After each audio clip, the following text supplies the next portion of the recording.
So I want to share this video to talk a little bit more about surveillance, the surveillance state, why this is a critical time to really assess and be in the loop in terms of the advancements in technology. So as most of us are focused on AI and the advancements being made in artificial intelligence, a lot of it is exciting, but some of it is quite questionable in terms of how these things are regulated. I certainly don't feel I'm the only person who's thought about something, didn't verbalize it, didn't write it down, didn't draw a picture of it, but somehow what I was thinking appears in my feed or shows up as an ad, and no telling how else our brain neurotransmitters are communicating with our smart devices. So if you're someone who kind of shrugs it off, it's no big deal, I don't do anything illegal, I don't mind, agreeing to the terms and conditions of 80 pages that I didn't read because it can't be that bad. Certainly at this time, you want to really step back and question the advancements in technology and how it's affecting how we engage and interact with our reality. So I was actually watching a recent video by Nita Farahany. I wanted to get her name right. Nita Farahany. She has a book that is really talking about neurotechnology from the perspective of the legalities and from law. So she's looking at these advancements and researching and sharing with the public some of these advancements, at least what's allowed to be shared in the scope of national or international security. But she's sharing how these neurotechnologies are advancing at such a rate that much of it is not regulated because it doesn't fall under any specific, when you think of cyber wars, or you think of biological warfare, or you think of nuclear warfare, like these things have been attempted in terms of causing harm amongst humanity. And so therefore regulations have been set in place based on those attempts, based on the effects. However, when it comes to neurotechnology and how it's relatively new, there's not been any measure to regulate these things. And therefore we may be getting experimented on. I don't even want to say maybe. I want to say based on the interview and what I've learned from her analysis of neurotechnology and how it's advancing, things are often shared with the public after it's already been practiced and experimented and been made available and accessible to those in maybe higher positions of power or authority. So we're getting the remnants of these things. We're getting a taste of these things in the public sector. Anytime there are devices and technology that has the ability to affect your neuro orientation, your ability to, your cognitive thinking and functioning, your mood, your choices, this is quite unsettling for a number of reasons, because we're also talking about certain alien technology. So in the last video, I mentioned witchcraft. If I could pose another phrase to describe that, it would be spiritual technology.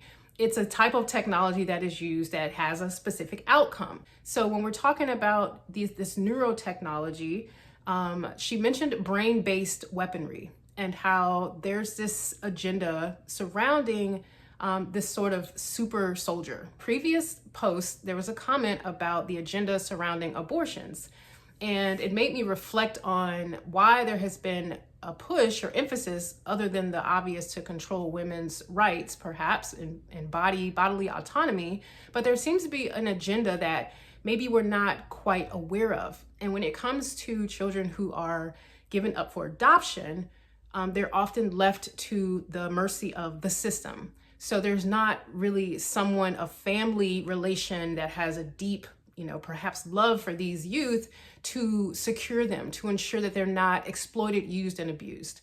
So if you have an influx of children who are being born and pushed into the system, and then you have all of this new technology that kind of needs to be tested, it makes me question. Again, this is speculation. I don't want to heighten conspiracy theories, but it's cause for concern. It's something we should be inquiring about. She talked about a soldier having the propensity to navigate and work with drones just simply from thought. And instead of scanning our face for facial recognition to tap into our phones, or instead of using a thumbprint or even voice recognition, there is now this possibility and a very real invention, apparently, that allows us to use our brains in a thought or song in our brain in order to access certain data from our own phones, devices, or whatever we're going to be using in the near future. But again, everything that she was saying is what's currently and actively already a thing, already invented, already being used and experimented on and tested and peer reviewed.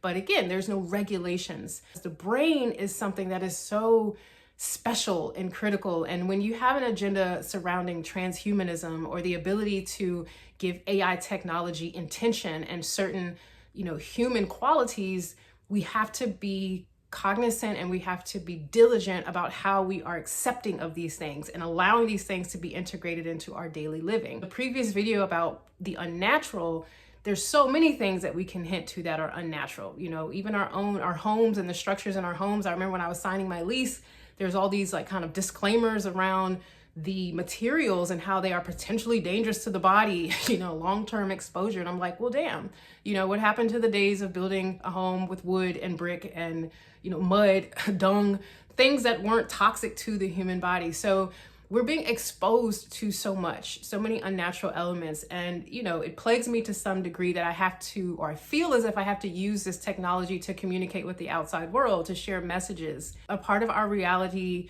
insists that we keep up, that we move along with these advancements. But if we don't identify when and where we need to create resistance, we are in essence giving consent for these things to take place. However you feel you can justify these things, I do feel that there is somewhat of an invasion in terms of our thought processes, and it's not limited to just cool ads or convenient ads. I think there is a lot more that is being shared in terms of our emotional intelligence, in terms of our just brain function and capacity and depths to who we are, that our phones are beginning to identify more about who we are than even we know. So you're getting suggestions for content that answers the questions or responds to those emotional text messages that you were having between your boyfriend, your wife, your mom. Y'all were going back and forth about a conversation, and lo and behold, there's some content that talks about, a narcissistic parent, and your phone is beginning to make these suggestions based on the interface, based on how it is that you engage with your everyday reality. So quite interesting. I think it's cause for us to be in conversation about these things a little more frequent, because it's not going to make the mainstream news. There's not going to be an announcement that we need to be aware of these things because they've already been put into practice. So another quick example she gave in how this technology is being currently used is there was this, what is believed to have been an experiment called, or the symptoms were called the Havana symptoms. And there were a group of US diplomats, I believe, that were over in Havana for a conference or whatever it is that diplomats do.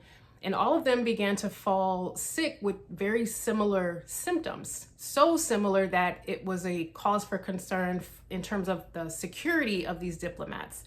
And they felt that through their research or their investigation that there was some type of cyber technology that was being used to influence and affect how these diplomats behaved. They felt that they were under some type of mental, control.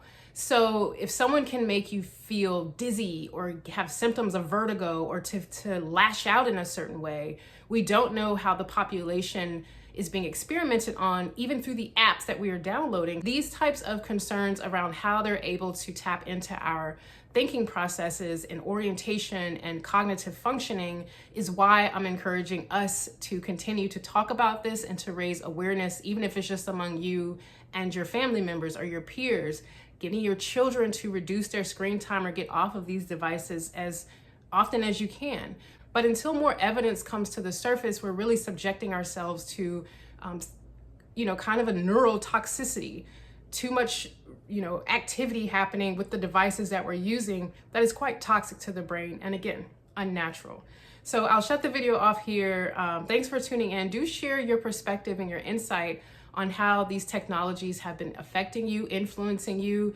Have you felt the surveillance beyond just the cameras at Target or the cameras at the streetlights, but do you feel a sense of surveillance out, in your private spaces and intimate moments and conversations.